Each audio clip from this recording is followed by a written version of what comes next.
Wondering if there are any foods that are actually bad for your bones. Impossible. It's Food's like a good George for you. Thorogood song. Bad to the bone. Bad for your bones.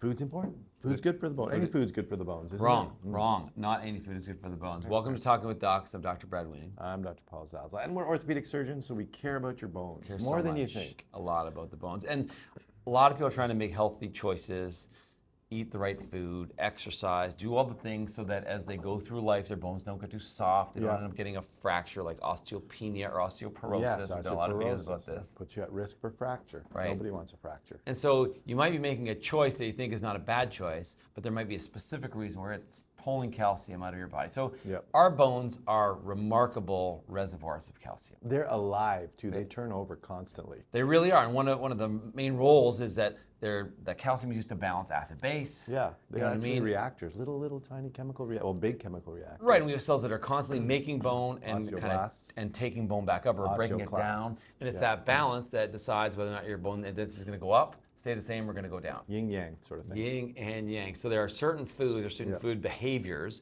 that can increase the loss of, we're mostly talking about calcium. Yeah. So it can cause you to lose calcium, which is bad for your bones. And that's what makes your bones strong, the calcium. Right, The okay. matrix of calcium. So we're going to go 10 to 1. Yeah. Okay, so number 10, high oxalate foods.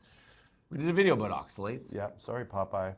Right, so oxalates are a plant-based substance that actually reduces your body's ability to absorb calcium. So oxalates on their own are not necessarily bad, but they do potentially reduce the calcium. So if you're going to have high oxalate foods, particularly spinach, but Swiss chard, some other leafy greens, you want to pair them with high calcium so that rather than losing calcium that's already in you, it just prevents some of that calcium from being absorbed. Let the calcium bind up with it. So, Yes. But don't stop eating this stuff. Just pair it with some calcium. The only group of people I'd say maybe want to be more careful about actually consuming them is people that have confirmed oxalate stones. Okay. If you've had a kidney stone that is an oxalate stone, which is the most common kind. And you know if you've had a kidney stone. Of course you do, because you know why? Because you probably had more than one, and you know another one's coming. We have a video about that too. You ever had one? I have not. Hey, did you have one? No. No. They heard a lot. I eat a lot of oxalate, so I'm obviously not susceptible. Yeah. Okay, that's number 10. Right. Let's go number 9. Number 9 is trans fat, deep fried foods. Like, that's bad for you all around, but they do lead to inflammation, and inflammation does lead to bone loss. Right. Most trans fats are gone, but I think they can still sneak them in like some creamers and some other kind of things. But trans fats have mostly been banned. Yeah. But yeah, certainly there's lots of deep fried food. And we all talk a lot about inflammation, kind of the generalized inflammation in our body. It is just not good for us. And we see it, like as orthopedic surgeons, around implants that have little plastic particles where they can cause inflammation in the bone. And after something's been in you for like 20 or 30 years, we can see the effect of inflammation locally, just with osteolysis, we call it, where the bone sort of disappears around those implants. Yeah. Okay, number 8, sugary drinks. So sugary drinks like soda pop, but also like sport drinks, energy drinks. Sweet tea. They have a lot of sugar, and this sugar is not good for us. It leads to actually increased amounts of urination as well as calcium loss.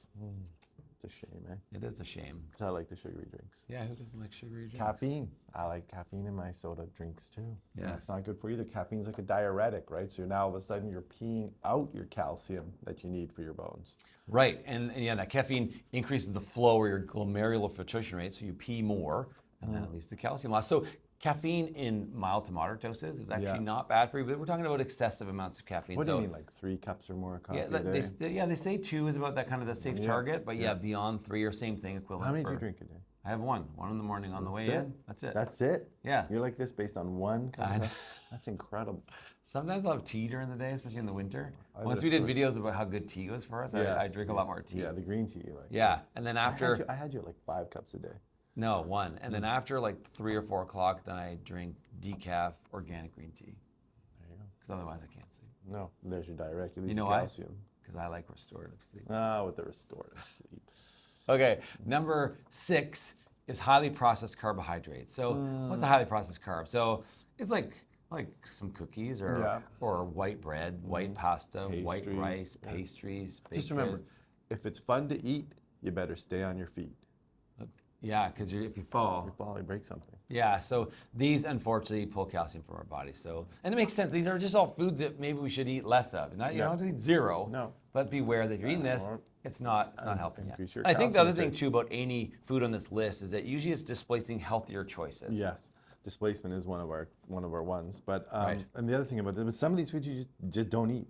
Like Right. the low protein junk food. That's Right. number, what are we at, 5? Yeah, number 5. Low protein junk food. Okay. Because you need protein for your bones. This You low do. protein junk food's A gonna lot of people fill think it's all about the calcium and the vitamin D, but yeah, protein is a key component. Yeah, and so low protein junk, especially plant-based protein junk food, Yep. you don't need it. Right. Like I chips. love it though. I love Chips. You do love Oh. chips. I don't mind chips. I could You probably don't go like with that. chips? I don't mind them. You but don't love chips? No, I love What's your favorite chocolate. flavor? Like of I chip? love chocolate. Got Yeah. caffeine in it. Yeah. What's your favorite chip? Probably all dressed, to be honest with it's you. not that one. What's yours? Sour cream and onion, I think. Oh, okay. Yeah. Do you have a brand that you're loyal to? No. No. Sorry. All sour cream and onion. Okay, number 4 is alcohol. We know that alcohol is bad for us. We've done lots of videos about this. And it's the That's a holidays. problem. Holidays. As the holidays approach, you're gonna Yeah. be like, hey, welcome, have a good. Just broke my wrist. Yeah, so alcohol actually is diuretic as well, Yeah. and also leads to increased inflammation. So with alcohol, Yeah. what I always say is, just a sip, so you don't break your hip. Is that what you always say? Never. I just thought of it now. Just a sip, so you don't break your hip. Okay, so I'm gonna alcohol. say that over So the limit the amount of alcohol. This is actually good for your bones. Okay. The next one's hard for me because it's cola. Okay. I love cola. Okay. That's right, because I don't drink coffee. That's where I Right. get my caffeine, which How is ma- also bad for my How bones. many Cokes a day do you have? It's double whammy. I kind of displace them to the weekend mostly, but occasionally I'll have 1 or 2 during the week. Okay.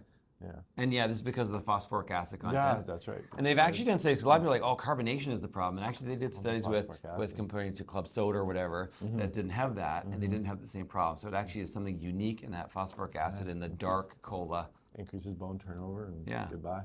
It's a bit sad. Number 2 is so common in our society, high sodium diets. Yeah. So highly processed food, restaurant foods. Yeah. So the issue is once you go, so every 2,300 milligrams of sodium extra that you get Yeah. pulls out between 30 and 60 milligrams of calcium. Eating a lot of salt, break your wrist, not your fault. Big issue. So in the proximal tubule of our kidneys, that's where 65% of the sodium and the calcium is reabsorbed. And if the gradient is overwhelmingly on the, hey, we got too much sodium side, that fluid gets pulled out and the calcium just kind of gets dragged along as an innocent bystander. That's it. Goodbye calcium, goodbye bones. Yeah. Okay, last one. Last one, okay, this isn't really a specific food, but it's a type of diet, Right. It's a displacement. We often, in med school, I remember you see elderly people who are coming in malnutrition. Yeah. They'd say, oh, this is a tea and toaster, because all you're eating is tea and toast, or you're eating foods that aren't super good for you. Right. that's all So, you're eating. so For few whatever reason, you nutrients, can't not a put- lot of protein. Yeah. Yeah. And that's displacing the healthier choices with calcium, with protein, and as a result, you could end up with osteoporosis or doing damage to your bones Right. just because of this displacement of other foods.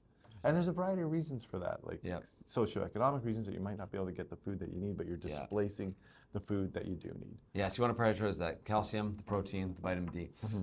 Honorable mention actually is the high protein diet, which is interesting because of its Ironic, you might say. Yeah, because of its acidic nature, because of the amino acids. In order to balance, calcium helps do that. So our bodies pull calcium out of the bones Yeah. to reduce the acidity, Yeah. and that can be bad for your bones as well. Now you got a long list of things that maybe you should consider eating either a little bit less of or potentially removing, as depending on Some what they things, are. some of these things you can remove, some of the things you Yeah. shouldn't remove, but some of the things you can pair with something with calcium. Yeah, we just want you to have a diet that helps support your bones, because this is a huge issue. Once you kind of hit 40 or 50, we're all thinking about our bones, just trying Yes. not Yeah. to get osteopenia or osteoporosis. So if you like this video, please like it. Subscribe to our channel. Leave a comment about your thoughts about any of these foods, or if there's a specific food that you like to eat or like to avoid to provide good bone health. And remember, you are in charge of your own health. Remember, we're entering the icy season. That's when we're Yes. making this video. Just I was the on season. call last night. Yep. I got a lot of phone calls. Oh, you about did, the eh? slips on the ice. Slips Okay. on the ice, break a wrist, break an ankle. There you go. Be very careful. We'll see you next time.